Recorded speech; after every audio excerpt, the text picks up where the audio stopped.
My wife did not notice that I saw her cheating on me, and now she is filing for a temporary divorce because we have children. This weekend started off like any other Saturday. I woke up later than usual and leaned over to give my wife of 15 years a good morning kiss. She mumbled something about wanting to sleep, mentioning that the kids were probably already up. I chuckled, agreed with her, and got out of bed, putting on my robe and heading for the shower. As I passed by Emily's room, I heard some commotion that sounded like her sister, Katie, trying to drag her out of bed. I decided to let them be and continued to the bathroom. After freshening up, I dressed and made my way to the kitchen.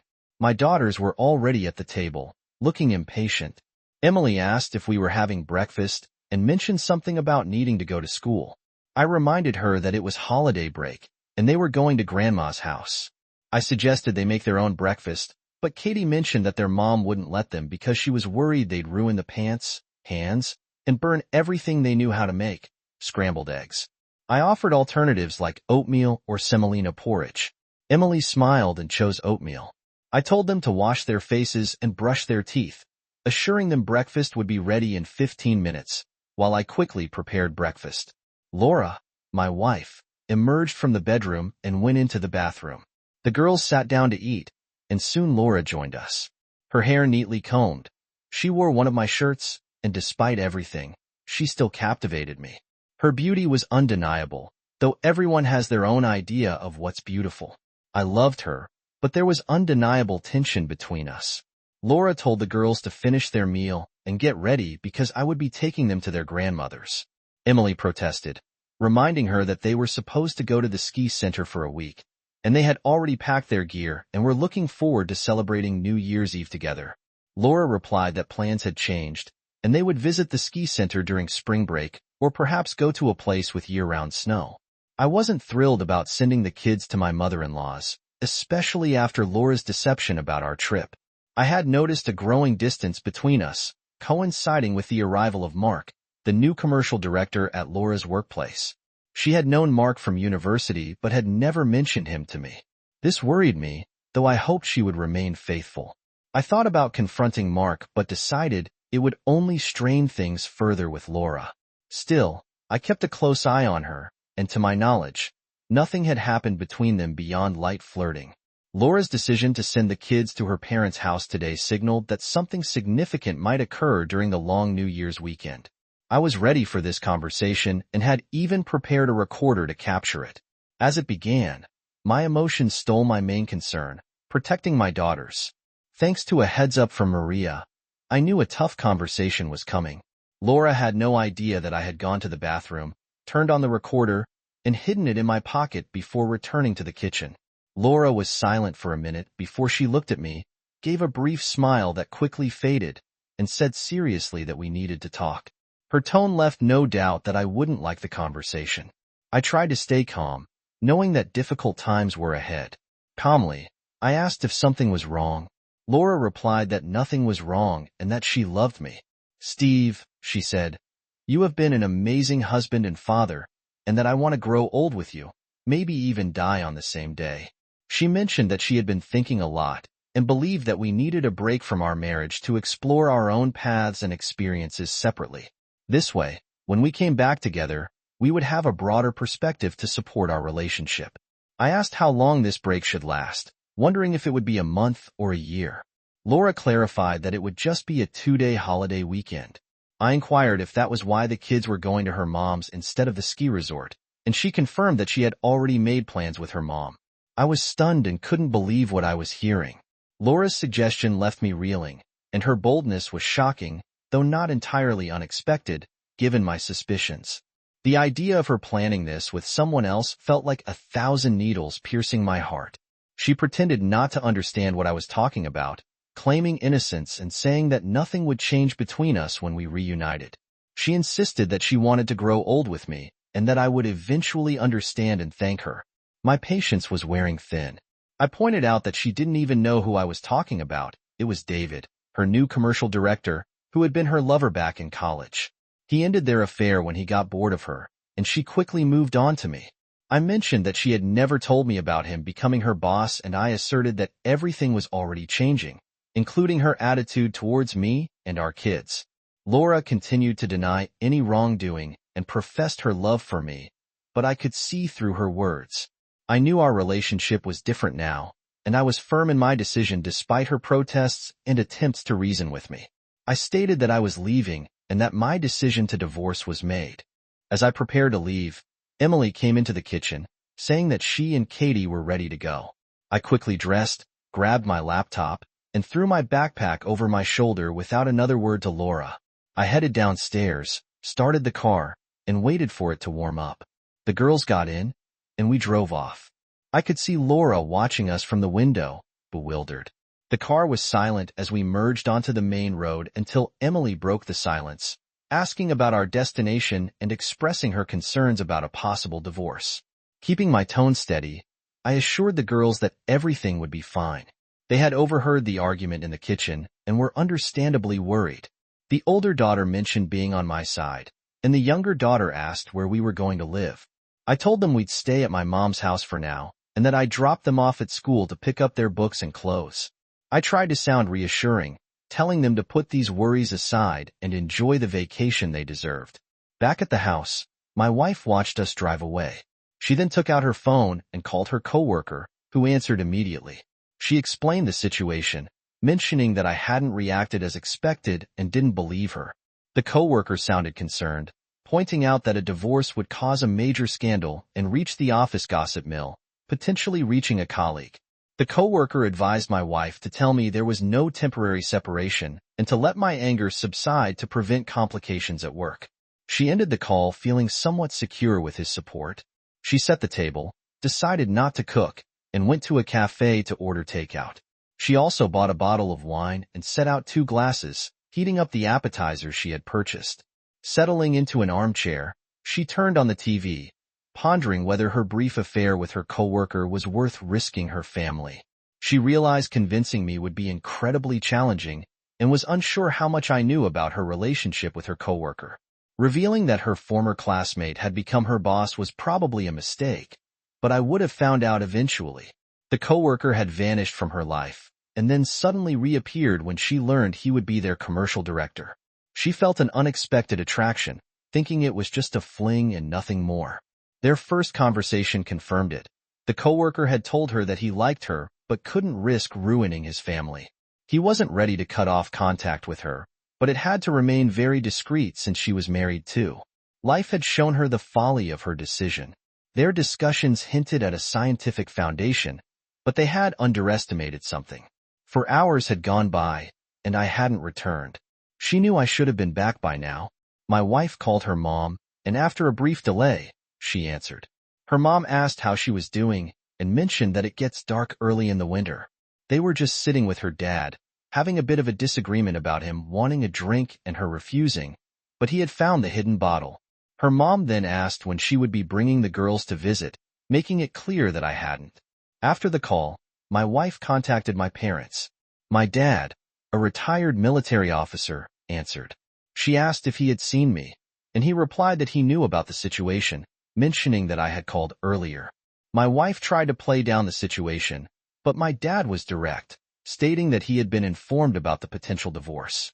She protested, saying it was a misunderstanding and not something that would lead to a divorce. My dad, however, brought up the issue involving a colleague from her work, noting that I had mentioned it during breakfast. He recounted how I had talked about the proposed separation, her cancellation of it, and my decision to pursue a divorce instead. My dad expressed frustration, pointing out that I had left to sort things out and didn't plan on coming back immediately. He also mentioned that I knew about her affair with her colleague when he suggested I should come back and resolve things in person. I had declined, stating my priority was the children and that they were on my side. My dad pressed for details, but my wife couldn't provide them, acknowledging her mistakes and realizing the impact of her actions.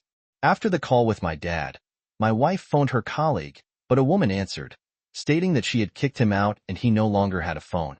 The woman revealed that she had moved cities because of his behavior and had no idea where he was now. She suggested he might be at my wife's place since he knew where she lived and worked. This revelation left my wife shocked and uncertain about the situation. Meanwhile, I was driving with my daughters to a ski resort out of town. I had a friend there, a former classmate who was now the director, and had arranged accommodation for us for the winter vacation. I called him and explained our situation, and he was more than willing to help. He assured me he would reserve a cabin and set things up for our arrival, also agreeing to keep our presence there confidential if anyone inquired. An hour and a half later, we reached the ski lodge gates. We informed the gatekeeper that we were there to see the director, who then directed us where to go. There was a sheltered parking lot near the lodge where I parked the car. We took our belongings and entered the house. My friend was waiting at the table. He greeted us with a friendly rush, urging us to hurry as everything on the table was getting cold. I responded that we needed a moment for the girls to freshen up, wash their hands, and explore a bit. Sarah and Lily took their things and headed upstairs, changed into their track suits, and finding the room satisfactory, my daughters were growing up fast. My friend inquired about my wife, wondering why she hadn't come. I told him it was a separate story that I would share later and suggested we toast to our meeting. He joked about my eagerness and slowness, and we raised our glasses, reminiscing about old times. Occasionally, my daughters would interrupt with questions. Eventually, Lily asked about other entertainment options at the ski lodge. He mentioned that there was a dance party in the hall. Lily was concerned about not having the right clothes for dancing, but he assured them there was no dress code. Sarah then asked if they could go, and he confirmed that they could. He called one of his staff members, who arrived a few minutes later to escort Sarah and Lily. After they left, my friend turned to me and asked why I had decided to get a divorce and what had happened. I reminded him of the rumors from our past when I used to date my wife and how those rumors resurfaced with her new coworker, who had recently become her boss. The coworker's wife had divorced him and informed me of their emotional affair. My friend was shocked but supportive. I explained that my wife had suggested a long weekend apart, supposedly to strengthen our marriage. However, I had always been skeptical of such ideas. Continuing life together with my wife had become unbearable, so I decided on a divorce. My friend asked what my next steps were, and I mentioned that I had arranged for a group of lawyers to come the next day, including a divorce specialist. We poured another drink and continued our conversation until Sarah and Lily returned from the dance around 11 p.m. A ski center staff member had been attentive and escorted them back to the lodge. I prepared a late supper for the girls, and we shared a meal together before they headed to their rooms. Sitting on my bed, I struggled to hold back tears. It had been a challenging day, and I couldn't forget everything my wife had done. I turned on the tape recorder and listened to the recording, reaffirming that my decision was the right one under the circumstances. The next morning, I woke up to a knock on my door. My daughters rushed into the room, full of energy and excitement, eager to have breakfast and go skiing, followed by ice skating. We headed to the cafe for breakfast after changing into our skiing attire. We rented skis and took the lift up the mountain, enjoying skiing until lunchtime. In the afternoon, we returned to the cafe after changing, where we ran into my friend and his wife. He mentioned that the company we had discussed had arrived, including a divorce specialist. He invited me to meet him in his office, where he had a computer and printer set up for our use. I assured him I would appreciate his help with the girls. My friend mentioned taking my daughters, his wife, and her sister to the ice rink that night. We agreed to meet at his place afterward, since the girls wanted to go dancing again. We planned to join them for the dance before returning to our cabin, and reminded each other that we needed to prepare for the New Year's Eve festivities the next day. After lunch, my friend and I went to his office. Soon, a lawyer arrived, and we began discussing the situation. The lawyer, a woman named Anna, explained the current legal landscape to me, as I was not very familiar with it. She advised against making rash decisions about the apartment, suggesting that my daughters would eventually need their own space. Moving into the apartment with them now could complicate things if there was a new husband in the future. I admitted that I couldn't imagine living in the same apartment as my wife. Anna recommended envisioning it and considering proposing a partition first. She suggested explaining to my wife that I would be filing for divorce in court when I asked about the paperwork. She assured me there was no rush since the courts were on holiday weekends too. Anna offered to prepare the documents on her laptop and print them later. She also offered her services to represent me in court, which I found appealing and agreed to. We celebrated New Year's Eve with my friend, his wife, her sister, and a group of lawyers in the ski lodge's large hall. Other vacationers joined in, making it a lively night filled with music, fun, and dancing. In the early hours of the morning, I returned to the cabin with my daughters, who were exhausted and ready for sleep. After tucking them in, I rejoined the company when the main hall festivities ended. We gathered in my cabin, sat around the fireplace, and eventually retired to our respective cabins. The following days went as planned with more skiing, ice skating, and dancing in the evenings. One evening, my friend asked how I was holding up. I admitted that apart from the daytime fun, there were nights when I shed a lot of tears, but I felt more prepared for what lay ahead. The day came when we had to pack up for our return journey.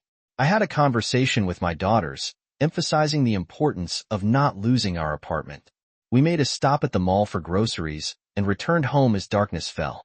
Sarah and Lily immediately set about rearranging their rooms, with Lily moving her things to Sarah's room. At that moment, my wife entered, her voice filled with suspicion, as she asked what they were doing. The girls explained that they were turning Lily's room into my room and sharing one room as I had instructed. My wife remained dissatisfied, but did not press further with the room changes. Complete, the girls got ready for school, and I started preparing dinner and breakfast for the morning. My wife tried to initiate a conversation, but I firmly told her that I would not tolerate any of her boyfriends in the house and that she could hang out anywhere she wanted, but not at home. I informed her that I was filing for a divorce. She then entered the girls' room and asked if they wanted to talk to her. The girls expressed that they hadn't missed her and that I had instructed them to stay out of her way for the rest of the week. My wife looked hurt, but I stayed firm. Sarah and Lily lived separately from her, locking the doors to the rooms we occupied. I cooked for myself and my daughters, deliberately ignoring her presence. On Friday evening, a young woman delivered a registered letter to my wife. It was a summons with a statement of claim attached. After reading the contents, she rushed into the kitchen, tears streaming down her face, and pleaded with me, asking why I wanted a divorce and expressing hope that we could work things out. I advised my wife to consult a lawyer and discuss the matter with them. She mentioned the disappearance of her colleague, hoping it would sway my decision. I remained unmoved, suggesting she reach out to him for advice. She insisted she had no one else to turn to. Her voice broke. The girls had already eaten and gone to their room without a word to their mother. In her desperation, she continued pleading with me, declaring her love for me and our daughters, but my resolve remained firm. The path forward was clear, and there was no turning back. I snapped, barely containing my frustration, asking what her love had to do with anything now. I admitted I had loved her, but that was before discovering her affair with her old boyfriend, someone she had never mentioned to me. It was foolish to continue loving her. I demanded to know more about her so-called weekend, her plans, and how she intended to spend it. I finished dinner and started clearing the table. Hearing the clatter of dishes, Sarah came into the kitchen and offered to help. I gently refused, telling her to go upstairs and tidy her room while I handled the dishes and took care of ironing her clothes. Feeling ignored and sensing that I didn't want to engage with her, my wife retreated to her room in tears. After washing the dishes and turning off the lights, I headed to my room, noticing a pile of laundry waiting to be ironed before going to bed. I made my way to the kitchen and found my wife sitting alone in the darkness. Seeing me, she began to speak. She claimed none of this was planned and that it just happened. She recounted how she had been seeing her colleague at the university, and then he suddenly disappeared. No one pressured her into it, and very few people knew they were dating. When he reappeared at their workplace, they started interacting for work reasons. One day, he asked her to lunch, which eventually led to something more. She admitted that he made it clear everything had to be carefully planned to avoid suspicion, and she reluctantly agreed, thinking it was a fling with no future. This temporary separation was meant to be their first and only date. I accused her of concocting this story to justify her actions, pointing out that he was just using her. She countered, saying it had been a while since I complimented her on her looks, clothes, or hair. I retorted that not receiving daily compliments didn't justify having an affair and questioned whether she would cheat with anyone who gave her compliments. Over the next few days, I prepared for a meeting with child welfare officials. According to my lawyer, Anna, their opinion would carry significant weight in court, though the children's views would also be considered. I had a lot to handle in a short time. At night, when I was alone, I found it hard to sleep, consumed by thoughts of love and betrayal. My wife's betrayal left me with a mix of anger and pain. All I wanted now was a divorce, even though it seemed far from possible. I had lost trust in her, and our marriage was beyond repair. I also had to think about the children, who had distanced themselves from their mother. During one conversation, my wife argued that for the sake of the children, we should stay married and try to make our marriage work. My response was firm. Our marriage was over, and there was no turning back. Children need to know that their parents love them unconditionally, and that they aren't responsible for what happened. They are old enough to form their own opinions about us, and you need to understand that I haven't spoken ill of you to them. They formed their judgments based on what they overheard when you mentioned our temporary separation for a long weekend. I'm proud of our kids. They quickly grasped what was happening between us and your lover. They discussed it among themselves and made their decisions carefully. When we left, they were extremely upset with you. Speaking with them changed my plans for the long weekend. They know more than you might think. Emma asked if the girls hated her. For someone with a degree in sociology, she showed a surprising lack of understanding. Yes, they know their mother was unfaithful and are angry with her because of it. She could try to mend her relationship with them, but adolescence is a transitional phase where children shift from childlike behavior to more adult-like behavior. They undergo significant physiological changes, making it hard to predict how she would connect with them. The time leading up to the court appearance was filled with pleas and appeals. Eventually, we faced each other in the courtroom for a preliminary session. We were given some time to try and reconcile our differences. When the reconciliation period mandated by the court ended, I proposed that Emma sign a child custody agreement as part of our divorce, stating that the girls would live with me. Emma, however, was adamant about not signing any agreement. I warned her that I would take the matter to court, and that the court would listen to me, talk to the girls, and make a decision, which was unlikely to be in her favor. She retorted that court decisions can be appealed. My patience was wearing thin. She admitted to making a terrible mistake and pleaded for understanding, promising never to see her lover again. I coldly asked if she planned to replace him with someone else and told her not to blame me for it. I reminded her that if she decided to sign the agreement, it should be done in front of a notary for legal strength. As the court's deadline for reconciliation expired, Emma made desperate attempts to reconcile with our daughters, but they wanted nothing to do with her. After school, the girls attended their computer science classes and returned home with me.